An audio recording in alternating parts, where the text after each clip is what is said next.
আমি মোহাম্মদ হাবিবুল কিবরিয়া বাংলাদেশ সরকারের বিভিন্ন গুরুত্বপূর্ণ সংস্থায় দীর্ঘদিনের কাজের অভিজ্ঞতা এবং আমি বর্তমানে ঢাকা বিশ্ববিদ্যালয়ের ইন্টারন্যাশনাল রিলেশনস বিভাগের মাস্টার্সে অধ্যয়নরত একজন শিক্ষার্থী। আমি 4টি পর্বে আজকে আলোচনা রাখব। প্রথমটি হচ্ছে বাংলাদেশের রাজনীতিতে ভারত এবং পাকিস্তানের প্রভাব।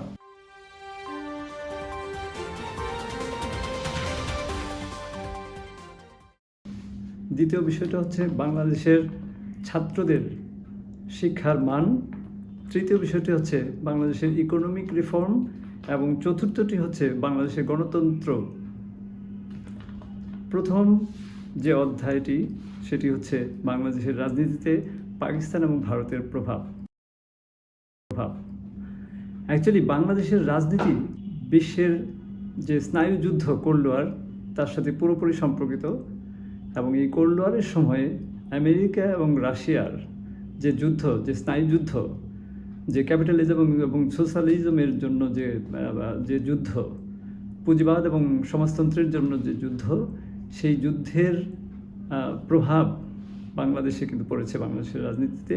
এবং সাথে সাথে 1947 সনের যে বিভাজন, দেশ বিভাজন, মুসলিমদেরকে বাংলাদেশ অংশে এবং হিন্দুদেরকে ইন্ডিয়ার অংশে রাখার যে বিভাজন, সেটির কারণেই কিন্তু আজকের এই জটিলতা। 1971 সনে পাকিস্তানের কাছ থেকে আমরা দেশ স্বাধীন করেছি এবং একইভাবে 5ই জুলাইতে 2024 যে স্বাধীনতা আমরা পেলাম, সেটিকে আমাদের অনেকেই বলছেন এটিকে দ্বিতীয় স্বাধীনতা, ইন্ডিয়ার প্রভাব থেকে বাংলাদেশকে মুক্ত করার যে স্বাধীনতা। তো এইভাবেই বাংলাদেশের রাজনীতি কিন্তু আসলে আন্তর্জাতিক রাজনীতির সাথে পুরোপুরি সম্পর্কিত হয়ে গিয়েছে। এবং আমরা যদি বিভিন্ন যুদ্ধের কথা চিন্তা করি, সেখানে আমরা দেখতে পাবো যে আমাদের যে ইউরোপিয়ান যে গ্রিসের যে যুদ্ধ, সেখানে তারা যুদ্ধ করেছিল স্পার্টা এবং অ্যাথেন্সের সাথে, তাদের যে যুদ্ধ ছিল সেটি, এবং তার পরবর্তীতে পেলোপনেশিয়ান ওয়ার, এবং তারও পরবর্তীতে যখন 30 ইয়ার্স অফ ইউরোপিয়ান ওয়ারের মাধ্যমে ট্রিটি অফ ওয়েস্টফেলিয়া যেটা হলো, সেখানে কিন্তু অ্যাবসলিউট সোভারেনিটির কথা বলা আছে। তার মানে কি মিউচুয়াল রেসপেক্টের বিষয়টা কিন্তু উঠে এসেছে এবং তারা কিন্তু সেভাবেই চলছে। তো আমাদের দেশেও রাজাকার এবং মুক্তিযোদ্ধা এই দুটোরই যেহেতু পরাজয় হয়েছে, দুই পক্ষকেই যদি আমরা রাজাকার এবং মুক্তিযোদ্ধা বলতে পারছি, সুতরাং এই বিষয়টি এখনই সুরাহা করা সম্ভব।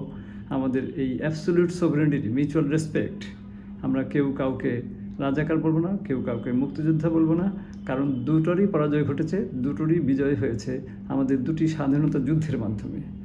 তো যেমনটা বলছিলাম ক্যাপিটালিজম এবং সোশ্যালিজমের বিষয়ে, সেখানে কিন্তু ক্যাপিটালিজমের একটা উত্থান হয়েছিল গর্বাচেপের পেরেস্ত্রোইকা এবং গ্লাসনোস্টের মাধ্যমে।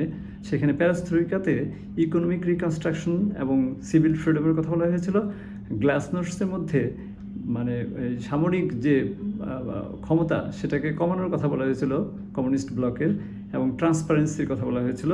সাথে সাথে তাদেরকে, কমিউনিস্টদেরকে উদার হওয়ার জন্য বলা হয়েছিল, এবং যে কারণে কিন্তু রাশিয়ার পতন হয়েছে এবং ক্যাপিটালিজম ওই মুহূর্তটায় কিন্তু একটু ভালো অবস্থানে ছিল।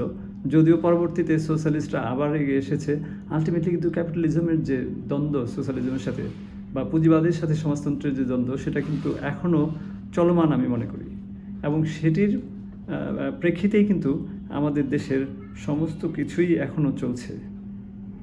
এবং সেই বিষয়ে আমরা যদি আমাদের যে প্রধান উপদেষ্টা প্রফেসর ইউনূস, ওনার কথা যদি বলি, উনি কিন্তু ওনার যে মাইক্রো ক্রেডিটের যে বিষয়টা, গ্রামীণ ব্যাংকের যে বিষয়টা, সেখানে উনি কিন্তু ক্যাপিটালিজমের কথাই প্রথমত চিন্তা করেছেন, এবং পরবর্তীতে উনি ক্যাপিটালিজমটাকে সারা বাংলাদেশের সাধারণ মানুষের মধ্যে ছড়িয়ে দিতে চেয়েছেন, যেটির মাধ্যমে কিছুটা কিন্তু সোশ্যালিজমের কথাই আসে, যে সাধারণ মানুষের কথা ভাবছে।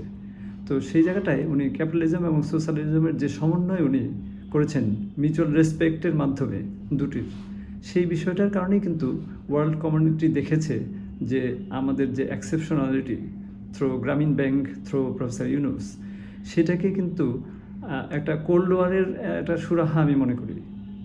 যে কোল্ড ওয়ারের যে ক্যাপিটালিজম এবং সোশ্যালিজমের যে যুদ্ধ, সেই যুদ্ধটাকে কিন্তু উনি অবসান ঘটিয়েছেন। উনি কিন্তু বলতে চাচ্ছেন যে আমাদেরকে লিবারাল হতে হবে, আমাদেরকে মিউচুয়াল রেসপেক্ট বাড়াতে হবে, আমাদেরকে দুটো আইডিয়াই একইভাবে যুগপতভাবে কিন্তু আমাদের চালাতে হবে। এবং সে কারণেই কিন্তু পৃথিবীর 100টি দেশ তার মডেল গ্রহণ করেছে এবং আলটিমেটলি আমাদের কিন্তু কোল্ড ওয়ারের যে বিষয়টা সেটির সুরাহা ওনার পক্ষ থেকে কিন্তু পৃথিবীর বুকে উপস্থাপন করা হয়েছে বলেই ওনাকে নোবেল প্রাইজ দেওয়া হয়েছে। তো সেই বিষয়টা আমরা কিন্তু রাজাকার এবং মুক্তিযোদ্ধার মধ্যেও এরকম একটা মিউচুয়াল রেসপেক্ট যদি আমরা স্থাপন করে দিতে পারেন আমাদের বর্তমান অন্তর্বর্তীকালীন সরকার, তাহলে একটা এই দেশের জন্য বিশাল অ্যাচিভমেন্ট হবে। আদারওয়াইজ কিন্তু এই যুদ্ধ, এই মারামারি হানাহাঁটি, একবার এরা একবার ওরা, এটা কিন্তু ধীরস্থায়ী হবে, 100 বছর 200 বছর যাবৎ চলতে থাকবে। তা আমি মনে করি যে এটি সর্বপ্রথম কাজ। দ্বিতীয় কাজটি হচ্ছে বাংলাদেশের ছাত্রদেরকে তাদের শিক্ষার মান অবশ্যই বাড়ানোর জন্য বিভিন্ন পদক্ষেপ গ্রহণ করতে হবে। আজকে তাইওয়ান পৃথিবীর সেরা তাইওয়ান সেমিকন্ডাক্টর ম্যানুফ্যাকচারিং কোম্পানি লিমিটেডের মাধ্যমে তাদের পৃথিবীর সমস্ত যে সেমিকন্ডাক্টর, যেগুলো আমাদের মোবাইল ফোন, আমাদের ল্যাপটপ, বিভিন্ন ইস্যুতে আমাদের যেগুলো ইউজ হয়, সেই সমস্ত কিছুর কিন্তু 70% সেমিকন্ডাক্টর কিন্তু প্রোডাকশন হয় হলো একটা কোম্পানিতে পৃথিবীর, সেটির নাম হলো তাইওয়ান সেমিকন্ডাক্টর কোম্পানি লিমিটেড। এবং সেটি বর্তমানে ভূ রাজনৈতিক সমস্যা বা সমস্যার প্রেডিকশনের কারণে তারা কিন্তু জাপানে একটা ফ্যাক্টরি করেছে এবং আরেকটি ফ্যাক্টরি কিন্তু তারা করতে চাচ্ছে হচ্ছে বা চলমান আছে সেটি আমেরিকাতে। এবং এই দুটো ফ্যাক্টরি করতে যেয়ে তাইওয়ান কর্তৃপক্ষ বা ওই কোম্পানি কর্তৃপক্ষ যেটা বলেছেন যে ওখানটাতে আমরা তাইওয়ানের মতো ইঞ্জিনিয়ারদের যে ডেডিকেশন, যে নলেজ, তাদের যে একাগ্রতা, সেরকম কিন্তু আমরা জাপানে কিছুটা পেয়েছি, কিন্তু আমরা আমেরিকাতে ওরকম পাইনি, যে কারণে আমরা ওখানে ভালো ইঞ্জিনিয়ার খুঁজে পাচ্ছি না to employ them for the production of semiconductor. তার মানে হলো কি যে নলেজের ব্যাপারে বা ডেডিকেশনের ব্যাপারে তাইওয়ানিজদের যে ধারণা, সেই ধারণা কিন্তু আমেরিকার ব্যাপারেই ভালো না, আর বাংলাদেশের ইঞ্জিনিয়ারদের কথা আর নাই বা বললাম। তো সুতরাং আমাদের দেশের বিশ্ববিদ্যালয় থেকে পাশ করা অথবা আমাদের দেশের ইঞ্জিনিয়াররা যারা পাশ করছেন, তাদের শিক্ষার মানের বিষয়ে আমার মনে হয় এখন একটু দিক নির্দেশনা এই তত্ত্বাবধায়ক সরকার বা আমাদের অন্তর্বর্তীকালীন সরকারের কিন্তু অবশ্যই দিয়ে যেতে হবে। তৃতীয় পর্বে আমি যে বিষয়টা বলতে চাচ্ছি সেটা হলো ইকোনমিক ফ্রিডম বা মুক্তির যে বিষয়টা। আমাদের টেক্সাস বিশ্ববিদ্যালয়ের অধ্যাপক মিল্টন ফ্রিডম্যান তার বক্তব্যে যে কথাটি বলেছিলেন যে পলিটিক্যাল ফ্রিডম বা রাজনৈতিক মুক্তি একমাত্র সম্ভব অর্থনৈতিক মুক্তির মাধ্যমে।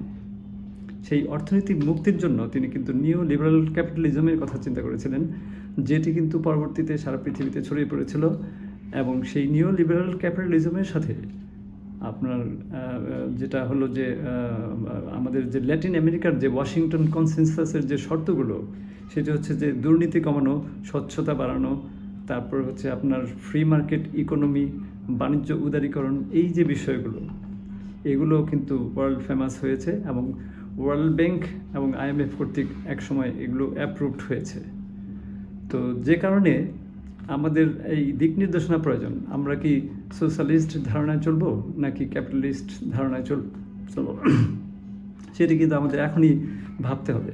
আমাদের চায়না এবং আমেরিকা আমাদের স্বাধীনতা যুদ্ধে বিরোধিতা করেছে বলে কিন্তু আমাদের তাদের গ্রাউন্ড ছিল যে কেন তারা বিরোধিতা করেছে। তারা পুঁজিবাদী রাষ্ট্র ব্যবস্থা সারাতে চেয়েছিল।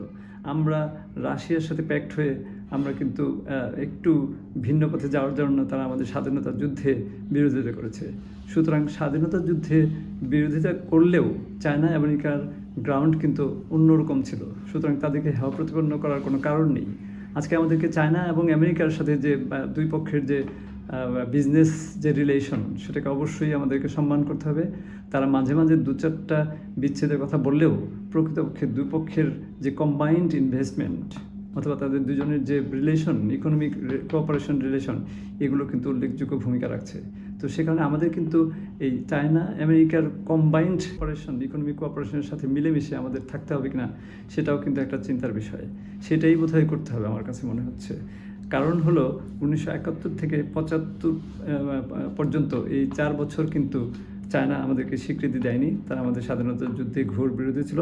তবুও আমাদের অর্থনৈতিক প্রয়োজনে অথবা তাদের ওই বিরোধিতার গ্রাউন্ডের কথা চিন্তা করে আমরা কিন্তু তাদের সাথে মিলেমিশে আমাদের ইকোনমিক ডেভেলপমেন্টের কথা ভাবতে পারি। এইটা কোনটা করব সেই দিক নির্দেশনা কিন্তু আমাদেরকে অবশ্যই অন্তর্বর্তীকালীন সরকার কর্তৃক দিতে হবে। চতুর্থ পর্বে আমি যে বিষয়টি বলবো গণতন্ত্রের কথা। 1918 সনে উইড্রো উইলসন তার 14 পয়েন্ট যে স্পিচ দিয়েছিলেন সেখানে সেলফ ডিটারমিনেশনের কথা বলেছেন। গণতন্ত্রকে তিনি সবচেয়ে বেশি প্রাধান্য দিয়েছেন এবং সেখানে ট্রান্সপারেন্ট ডিপ্লোমেসি, কোনো ধরনের সিক্রেসি থাকবে না ডিপ্লোমেসিতে, এবং সেখানে ইনস্টিটিউশনালিজমের কথা চিন্তা করেছিলেন এবং যে কারণে লিগ অফ নেশনস হয়ে পরবর্তীতে জাতিসংঘের জন্ম হয়েছিল। আমাদেরও কিন্তু ওরকম একটা ইনস্টিটিউটের চিন্তা করতে হবে যাদের কাজই হবে বাংলাদেশে গণতন্ত্র রক্ষা করা। এবং এই গণতন্ত্র যদি আমরা রক্ষা করতে না পারি তাহলে আমাদের কিন্তু বর্ডার সিকিউরিটি মেনটেন করা খুব কঠিন। আমাদের এমনিতেই রোহিঙ্গা অলরেডি 12 লক্ষ রোহিঙ্গা বাংলাদেশে ঢুকে আছে। এদিকে 7 সিস্টার্সের 1.5 কোটি মুসলিমদেরকে যারা ইন্ডিয়ানরা যারা তাদের নাগরিক মানছে না, তাদেরও একসময় কিন্তু রোহিঙ্গাদের মতো বাংলাদেশে ঢুকে পড়ে কিনা সে ধরনের ভয় রয়ে গেছে। সেই জায়গাটাই কিন্তু আমাদের ডেমোক্রেসির মাধ্যমে, একটা নির্বাচনের মাধ্যমে যদি খুব তাড়াতাড়ি একটা ভালো শক্তিশালী সরকার গঠিত না হয়, সেক্ষেত্রে কিন্তু একটা সময় আমাদের জনগণ কিন্তু অনেক পিছিয়ে পড়বে। আমাদের দেশ কিন্তু সোভরেনিটির যে বিষয়টা সেখানে কিন্তু হুমকির মুখে পড়বে। সেজন্যই বলছিলাম যে আমাদের উক্ত 4টি পয়েন্ট যদি বিবেচনায় না নেওয়া হয়, সেক্ষেত্রে 1776 সনের আমেরিকান রিভলিউশনে তাদের যে স্লোগান ছিল নো ট্যাক্স উইদাউট রিপ্রেজেন্টেশন, ওরকম আমরাও কিন্তু বাংলার জনগণও কিন্তু ওভাবেই বলবে যে আমরাও কিন্তু কোনো ট্যাক্স দেব না without acceptance of our opinion. এবং সেই জায়গাটাই কিন্তু আমাদের কাজ করতে হবে। এবং এইটার মাধ্যমে আমরা যদি বাংলাদেশের রাজনীতিকে রাজাকার এবং মুক্তিযোদ্ধা শব্দ দুটি বাদ দিয়ে অন্য ইস্যুতে যদি আমরা রাজনীতি করার বিষয়টা যদি আমরা এনশিওর করতে পারি, সেই ক্ষেত্রে বাংলাদেশের জন্য যে বিশাল কাজ হয়ে যাবে, সেই বিশাল কাজটির কারণে আমরা একসময় কিন্তু নোবেল প্রাইজ পেতে পারি।